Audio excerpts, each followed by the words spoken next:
वो आपके सामने यूटिलिटी शिफ्टिंग के रिगार्डिंग कैसे एक प्रोजेक्ट की यूटिलिटी शिफ्टिंग में डीपीआर का कॉन्ट्रैक्टर का एक कैसे का काम रहेगा, वो हम वन बाई वन जानेंगे। अगर आप लोगों ने डीपीआर डिलीवरीज देख रखा है डीपीआर लेवल से, तो आपको ये मॉडल अच्छी तरह समझ में आएगा कि कहाँ से इसका शुरुआत होती है, कहाँ से इनिशिएट होता है ये। तो सबसे पहले इसमें देखिए डीपीआर डिलीवरीज के रिगार्डिंग काम है, यूटिलिटी शिफ्टिंग है डीपीआर की रिगार्डिंग, फिर कॉन्ट्रैक्टर यूटिलिटी शिफ्टिंग है। ये पूरा प्रोसेस आपको वन बाय वन बताया जाएगा। इसमें डीपीआर के डाटा रिगार्डिंग डाटा फिल किया जाएगा, NS division RCC BRO level पे आएगा। अगर कुछ लगता है कि रिजेक्टेड करना है, उसकी क्लैरिफिकेशन करना है तो वापस भेज सकते हैं, तब दोबारा भरेंगे तो रीसबमिट करेंगे। अप्रूवल के लिए आरओ लेवल पे आएगा ये। तो ये प्रोसेस है। तो सबसे पहले जैसे फॉर एग्जांपल आपने डीपीआर डिलीवरीज में देखा होगा, हमारा एक स्टेप आता है 4 नंबर का, तो वहाँ से स्टार्ट होता है। डीपीआर लॉगिन करेंगे, सबसे पहले पर्टिकुलर मॉड्यूल में जाएंगे और डीपीआर डिलीवरीज में in the user login DPR deliveries the below will screen click on the update button as mention below under project wise report. ये 2 टैब होते हैं, प्रोजेक्ट वाइज रिपोर्ट होती है, पैकेज वाइज रिपोर्ट होती है। तो यहाँ पे पैकेज वाइज रिपोर्ट में जाएंगे और ये प्रोजेक्ट वाइज रिपोर्ट है, उस पर क्लिक करेंगे। यूपीसी हमारे यहाँ पे दिखाई देगा, इस पर हम अपडेट वाले बटन पे क्लिक करेंगे। तो ये आपके सामने देखिए जो हमारी ऑलरेडी जो हमने काम किया है उसके रिगार्डिंग है ये, उस पर हमारा काम हो चुका है, पहले से इतने भर चुके हैं। अब मैं एक्शन पे क्लिक करूंगा। The below screen will appear where the user screen where user need to click on action button in LA and clearance report under name of deliverables। ये एक्शन पे ये देखिए LA and clearance report, ये 4 number का है। यहाँ पे action पे क्लिक किया जाएगा। The below screen will appear where user need to select applicable utility shifting। अगर मेरे प्रोजेक्ट में एप्लीकेबल है तो मैं यस करूँगा, नहीं है तो मैं काम नहीं कर पाऊंगा। तो यहाँ पे मेरी एप्लीकेबल होगी तो मैं यस करूँगा। ये यूटिलिटी शिफ्टिंग का फॉर्म आएगा। टाइप यूटिलिटी मुझे चूज करनी है, डिपार्टमेंट, क्लियरेंस कहाँ से कहाँ तक, लेट लॉन्ग, JNS2 का फॉर्म का रिमार्क्स बने और साइड बतानी है। ये फॉर्म मेरे द्वारा भरा जाएगा, मेरे से मतलब डीपीआर कंसल्टेंट के द्वारा फिल किया जाएगा और सबमिट कर देंगे। Click on submit button after filling the form annexure 1। Annexure 1 का मतलब मैंने बताया कि डीएससी लगाना मैंडेटरी है। विदाउट डीएससी आपका फॉर्म सबमिट नहीं होगा। So it is mandatory to use the DSC for submission the ये आपके सामने है यूटिलिटी शिफ्टिंग के रिगार्डिंग फॉर्म, उसको सबमिट करना जरूरी है। डीपीआर डिलीवरीज का अंदर यही पार्ट आता है। सो यहाँ पे मैंने क्या किया, सबमिट कर दिया। आफ्टर देन क्या होगा, ये देखिए पैकेज वाइज रिपोर्ट पे मैं गया और एक वो ये है प्रोजेक्ट वाइज रिपोर्ट, इसमें मैंने क्लिक किया। तो ये प्रोजेक्ट वाइज रिपोर्ट पे आपको क्लिक करना है, अपडेट पे दबाना है और आपने ये वाला पूरा का पूरा टास्क कंप्लीट कर दिया है। अब बारी आती है NS division RCC BRO level पे क्या होगा। तो in user login under DPR deliveries the below screen will appear where user need to click on update button. वो भी अपने पर्टिकुलर मॉड्यूल में जाएंगे। कौन, डीपीआर जो कंसर्न हमारे एनएस डिवीजन है, क्योंकि डाटा डीपीआर ने फिल कर दिया है। अब रिक्वेस्ट मेरे एनएस डिवीजन पे आरसीसी बीआरओ या पीआईवी लेवल पे आई है। मैं अपना डाटा लेकर ओपन करूंगा, पर्टिकुलर मॉड्यूल में जाऊंगा, मॉड्यूल का नाम है डीपीआर डिलीवरीज, वो ओपन करूंगा मैं और प्रोजेक्ट वाइज रिपोर्ट उस पर क्लिक करूंगा। यूपीसी मेरे सामने आएगा, मैं यहाँ पे अपडेट वाले बटन पर क्लिक कर दूंगा। ये देखिए, उसके बाद ये वाली विंडो होगी, पॉपअप ओपन होगा, यहाँ पे मुझे एक्शन बटन पे क्लिक करना होगा और उसके बाद में पर्टिकुलर डाटा फिल करना पड़ेगा। ये देखिए कौन कौन से वैल्यू आपके सामने एलियन क्लियरेंस रिपोर्ट है, ये भरी जाएगी, जिसमें क्या पहले रिजेक्ट हुआ तो वो वहाँ पे आएगा, नहीं तो मैं रिकमेंड कर सकता हूँ सी क्लियरिफिकेशन। मतलब मुझे कुछ पूछना होगा डीपीआर लेवल से तो मैं सी क्लियरिफिकेशन कर सकता हूँ। एंड मुझे लगता है कि आधा इन्फॉर्मेशन इनकरेक्ट है, बेकार है, उस काम की नहीं है, तो मैं रिजेक्ट भी कर सकता हूँ और रीसबमिट के उनको दोबारा बोल सकता हूँ। तो ये टास्क होगा एनएस डिवीजन के पास होगा, आरसीसी बीआरओ के पास होगा या फिर पीआईवी लेवल पे होगा। डीएससी लगाना मैंडेटरी है, तीनों में कोई भी अगर मैंने एक्शन लिया तो मैंडेटरी है मेरे को डीएससी लगाना। Update information will visible on the main grid to the user. तो यहाँ पे मैं क्या करूँगा, ये जैसे मैं अपडेट करूँगा, रिकमेंड करूँगा, सबमिट करूँगा तो मेरे सामने आप final LA and clearance report ये आपके सामने स्टेटस में अपडेट हो जाएगा। अब बारी आती है, अगर मुझे दोबारा से कुछ चेक वेक करना हो तो अपडेट पर क्लिक कर सकता हूँ। तो रिपोर्ट में स्टेटस यहाँ पे आ चुका है। आरओ लेवल पे मैं आया, आरओ लेवल पे मैंने ओपन किया, पर्टिकुलर मॉड्यूल में गया मैं, डीपीआर डिलीवरीज में एक्शन का बटन इनके पास में आएगा, अपडेट के लिए क्लिक करेंगे। क्लिक करने के बाद में ये देखिए यहाँ पे एक्शन का बटन आ रहा है, यहाँ पे इन्होंने क्लिक किया, सेम प्रोसेस इनके पास में आई है। इनको अप्रूव करना है, इनको मतलब आरओ लेवल पे मेरी रिक्वेस्ट आई है, अगर उनको अप्रूव करना है तो अप्रूव कर सकते हैं। कुछ पूछना है एनएस डिवीजन पीआईयू से तो वो सी क्लियरिफिकेशन कर सकते हैं। एंड उनको लगता है कि सब कुछ रॉन्ग इन्फॉर्मेशन है तो रिजेक्ट भी कर सकते हैं, तो दोबारा से सारा प्रोसेस कंप्लीट किया जाएगा। तो यहाँ पे प्रोसेस कौन करेगा, ये कंसर्न आरओ लेवल से की जाएगी। ये सारा का सारा टास्क आरओ लेवल से किया जाएगा। स्टेटस में जैसे अप्रूव कर देंगे, स्टेटस में आएगा final alien clearance request report approved by RO आ जाएगा। यूटिलिटी शिफ्टिंग के रिगार्डिंग डीपीआर में क्या होगा, यहाँ पे पर्टिकुलर वही डीपीआर लेवल्स में ये देखिए, ये on the main grid of user below screen will appear where user need to click on the action button। मेरा सेकंड यूटिलिटी शिफ्टिंग के रिगार्डिंग आता है, जहाँ पे मेरा डीपीआर लेवल्स के पास ओपन किया जाएगा। एक्शन का बटन उनके पास में आ रहा है, वो इस पर क्लिक करेंगे। क्लिक करते हैं कि अपडेट वाले बटन पे क्लिक करना है। क्लिक, ये वाला फॉर्म मेरा ओपन होगा, update utility shifting DPR delays.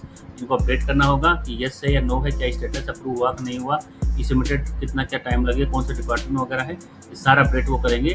DPR डिलेवल्स के द्वारा अपडेट किया जाएगा। डीपीआर कंसल्टेंट है वो मेरा सारा फॉर्म चेक करेगा, अकॉर्डिंग टू प्रोजेक्ट का जो कंडीशन है उस हिसाब से डाटा अपडेट किया जाएगा और सबमिट कर देंगे। और डीएससी लगाना मैंडेटरी है, विदाउट डीएससी नहीं होगा ये। जैसे अपडेट करेंगे उसके बाद देखिए व्यू का बटन आ जाएगा उनके पास। अब मेरी रिक्वेस्ट है वो एनएच डिवीजन के पास चली गई है। एनएच डिवीजन वाले अपना या आरसीसी बीआरओ या फिर पीआई मोड जिसका भी यूपीसी है वो अपना लॉगिन करेंगे, पर्टिकुलर मॉड्यूल में जाएंगे जिसका नाम यूटिलिटी शिफ्टिंग की रिगार्डिंग है, उस पर वो क्लिक करेंगे। एक्शन बटन उनके पास है, अगर उनको ब्रीफ समरी देखनी हो तो यहाँ से देख सकते हैं। जो फॉर्म सबमिशन किया है उसको देखना चाहें तो व्यू पे क्लिक करेंगे, रीड ओनली मोड में वो सबमिशन फॉर्म भी देख सकते हैं। नहीं तो अगर एक्शन लेना होगा तो एक्शन वाले बटन पर क्लिक करेंगे। एक्शन बटन में उनके पास में आ रहा है, रिजेक्ट कर सकते हैं, सी क्लियरिफिकेशन कर सकते हैं और रिकमेंड टू आरओ कर सकते हैं। रिजेक्ट का मतलब लूप यहीं क्लोज हो जाएगा, जहाँ से रिक्वेस्ट आई थी कोई लेन देना नहीं है, सारा क्लोज हो जाएगा, एंड हो जाएगा यहाँ पे। सी क्लियरिफिकेशन, अगर इन्फॉर्मेशन रॉन्ग है, मिसिंग है, नाउ कंसर्न जो है हमारी डिवीजन को लगता है कि मैं एक बार मांग लूँ उनसे दोबारा, तो सी क्लियरिफिकेशन कर सकते हैं। और रिकमेंड टू आरओ को मतलब मेरी फाइल आगे मूव करूँगा मैं अप्रूव के लिए आरओ लेवल से। After final submission the detail will be visible on the main grid of the user. तो यहाँ पे जैसे वो सबमिट कर देंगे आपके सामने ये रीड ओनली मोड में, आप दोबारा देखना चाहें तो व्यू में देख सकते हैं और ये समरी आपको यहाँ पे दिखाई देगी। अब मेरी रिक्वेस्ट है वो आरओ लेवल पे आ चुकी है। आरओ लेवल पे on the main grid of the user click on the action button as mention below. वो पर्टिकुलर मॉड्यूल में जाएंगे, ये समरी उनको दिखाई देगी। अगर उनको भी रीड ओनली मोड में फॉर्म देखना हो तो व्यू पे जाके देख सकते हैं। एक्टिविटी लॉग और सबमिशन फॉर्म दोनों हमारे एवरी मॉड्यूल, अगर आपको दो चीज़ें जरूर मिलेंगी, एक सबमिशन फॉर्म होगा, एक एक्टिविटी लॉग होगी। अब हमारी आती है एक्शन बटन की। एक्शन बटन में इनके पास में अप्रूव होगा, seek clarification, reject and resubmit. RO level से अगर उनको लगता है कि सब कुछ बेकार है, इन्फॉर्मेशन रॉन्ग है, तो वो रिजेक्ट कर सकते हैं, ताकि दोबारा से रीसबमिट का ऑप्शन हमारे डीपीआर के पास आएगा। रिजेक्ट और रीसबमिट का मतलब ये होता है, रिजेक्ट का मतलब पूरा रिजेक्ट हो गया है, रीसबमिट का मतलब दोबारा रीसबमिट करवाना है। सी क्लियरिफिकेशन का मतलब होता है कि इन्फॉर्मेशन मिसिंग है तो दोबारा मांगने के लिए जहाँ से फाइल है वापस उन्हीं के पास चली जाएगी। अप्रूव का मतलब आगे मेरी फाइल को प्रोसेस करने की जरूरत नहीं है, मैं यहाँ से अप्रूव कर देता हूँ, आपका काम बिल्कुल ओके है और आप जिस यूटिलिटी शिफ्टिंग की रिगार्डिंग बात कर रहे थे उसको परमिशन दे दी गई है। Option, the option chosen by the user will be visible on the main grid of the user is status utility. तो यहाँ पे आपका हो जाएगा अप्रूव बाई आरओ में कन्वर्ट हो जाएगा। तो ये मेरी डीपीआर यूटिलिटी शिफ्टिंग मेरी एंड हो जाती है। सेम मेरा कॉन्ट्रैक्टर के पास आता है कि मेरा प्रोजेक्ट अगर अंडर कंस्ट्रक्शन में चला जाता है, अगर कॉन्ट्रैक्टर के पास में कुछ जैसे यहाँ पे अगर कोई क्लोज नहीं हो पाई है, उस कंडीशन में क्या होगा, कॉन्ट्रैक्टर के पास रिक्वेस्ट जाएगी, उनके पास एक्शन का बटन आएगा। सेम यूटिलिटी जो मैं किसने भरी थी, ये देखिए डीपीआर के टाइम की है ये, और उनको लगता है कि अभी कुछ अपडेट करना है तो एक्शन वाले बटन पे क्लिक करेंगे, इस एक्शन वाले बटन पे, तो ये मेरा फॉर्म ओपन होगा। यहाँ पे वो एस्टिमेटेड कॉस्ट कितनी है वो भरेंगे, डॉक्यूमेंट डालेंगे, अपलोड फाइनल अप्रूवल किसके द्वारा, समरी के रिगार्डिंग, और थर्ड पार्टी कुछ इंस्पेक्शन हुआ है वो डालेंगे और फाइनल नेक्स्ट डाल करके उसको सबमिट कर देंगे। डीएससी मैंडेटरी है, विदाउट डीएससी नहीं होगा, इसलिए जरूरी है, चाहे वो कॉन्ट्रैक्टर हो, चाहे डीपीआर कंसल्टेंट हो या आरओ लेवल और एनएच डिवीजन हो, एवरी लेवल पे डीएससी लगाना आपको मैंडेटरी है। Now the status will get updated on the main grid of the user is mention below. ये देखिए आपके सामने स्टेटस मेरा अपडेट हो गया है, फॉरवर्ड टू एई हो चुका है। अब मेरी रिक्वेस्ट है वो एई आपके पास ली गई है, कंसर्न एई है वो अपना डाटा लेकर ओपन करेंगे, पर्टिकुलर मॉड्यूल में जाएंगे, समरी उनको यहाँ पे दिखाई देगी।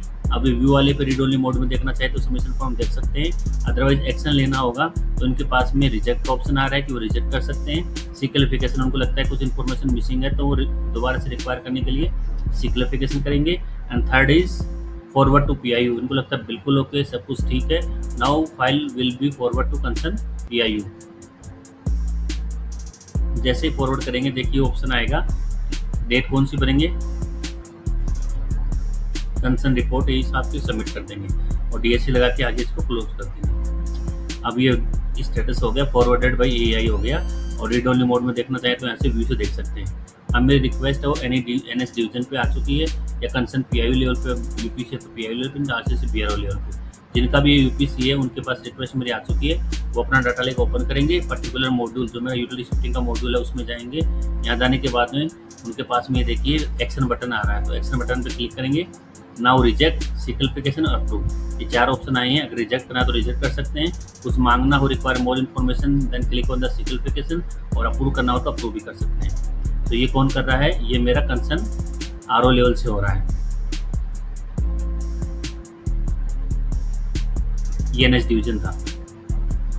अब मेरा कॉन्ट्रैक्टर यूटिलिटी शिफ्टिंग के रिगार्डिंग कॉन्ट्रैक्टर साहब ने क्या किया, डाटा लेक ओपन किया। अगर उनको नया रेट देखिए, वो तो क्या थी कि डीपीआर कंसल्टेंट वाली थी। अब कॉन्ट्रैक्टर साहब को लगता है कि during the time of the project under construction कोई यूटिलिटी शिफ्टिंग नहीं आ गई है, इन दैट केस वो रिन्यू वाले बटन पर क्लिक करेंगे। ये इनपुट फॉर्म होगा जहाँ पे वो टाइप यूटिलिटी शिफ्टिंग, डिपार्टमेंट कौन सा है, changes from changes to, latitude longitude late, और उसके बाद यहाँ से फ्रॉम टू भरेंगे, साइट कौन सी है, estimate final estimated submission date और उसकी कॉस्ट कितनी है, ये सब कुछ डॉक्यूमेंट डाल देंगे और उसके बाद सबमिट कर देंगे। डीएससी लगा के इसको फाइनल वो कर देंगे। जैसे सबमिट करेंगे रीड ओनली मोड में आपको फॉर्म ये दिखाई देगा। आप यहाँ पे देख सकते हैं पहले जो यूटिलिटी थी वो डीपीआर के रिगार्डिंग थी, जो मैं कंप्लीट कर चुका हूँ। अब मेरे प्रोजेक्ट में नई यूटिलिटी शिफ्टिंग आई है जो कंसर्न कॉन्ट्रैक्टर ने रेज की है, वो आपको यहाँ पे दिखाई देगी।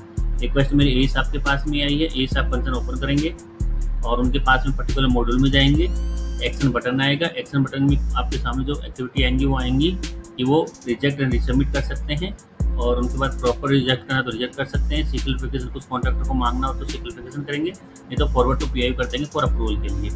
अगर आप फॉरवर्ड टू पीआई करते हैं तो such kind of window will be open at pi level. ये फॉरवर्ड करने का ऑप्शन है, जैसे ऑप्शन करूँगा तो ये फॉरवर्ड करने के लिए है। यही साहब आप सबमिट कर रहे हैं, उनकी रिपोर्ट आएगी और सबमिट कर देंगे। और डीएससी मैंने बताया, डीएससी मैंडेटरी, विदाउट डीएससी आपका काम नहीं होगा। यहाँ से फॉरवर्ड कर दिया, स्टेटस आपको मैंडेटरी है। देखिए कोई भी चीज़ होती है, क्या हो रहा है क्या नहीं हो रहा है, किसके रिगार्डिंग है, तो आप यहाँ से देखिए फॉरवर्डेड बाई एईआई, मतलब ये रिक्वेस्ट है वो एईआई साहब ने फॉरवर्ड कर चुके हैं वो। After submission the details will be get updated on the main grid of the user, update हो जाएगा यहाँ पे। अब मेरी रिक्वेस्ट है वो एनएच डिवीजन पे आई है, और एनएच डिवीजन पे कंसर्न यूजर है वो अपना डाटा लेक ओपन करेंगे।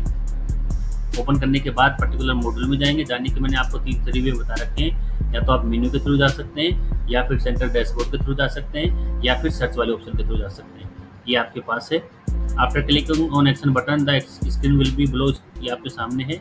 एक्शन पे मैं क्लिक करूँगा तो ये देखिए एनएच डिवीजन के पास में आ रहा है कि आप रीसबमिट कर सकते हैं, रिजेक्ट एंड रीसबमिट, रिजेक्ट, सिक्लिफिकेशन और अप्रूव। अप्रूव का मतलब आप अप्रूव कर रहे हैं कंसर्न यूटिलिटी शिफ्टिंग को, और आपको लगता है कि मुझे कुछ पूछना है तो आप सिक्लिफिकेशन कर सकते हैं, रिजेक्ट करना तो रिजेक्ट कर सकते हैं, और रीसबमिट के रिगार्डिंग भी दोबारा रिक्वेस्ट डाल सकते हैं। तो यहाँ पे जो भी इन्होंने अप्रूव कर दिया है, सेम मेरा कंसर्न कॉन्ट्रैक्टर के पास, एई के पास, सबके पास सेम स्टेटस दिखाई देगा। तो ये मेरा यूटिलिटी शिफ्टिंग है। बेसिकली ये आप कह सकते हैं कि मेरा डीपीआर कंसल्टेंट और कॉन्ट्रैक्टर दोनों के थ्रू आप कैसे क्या काम करना है वो आप दोनों यहाँ से देख सकते हैं। ये ऊपर वाला डीपीआर के रिगार्डिंग था और नीचे वाला मेरा कॉन्ट्रैक्टर के रिगार्डिंग।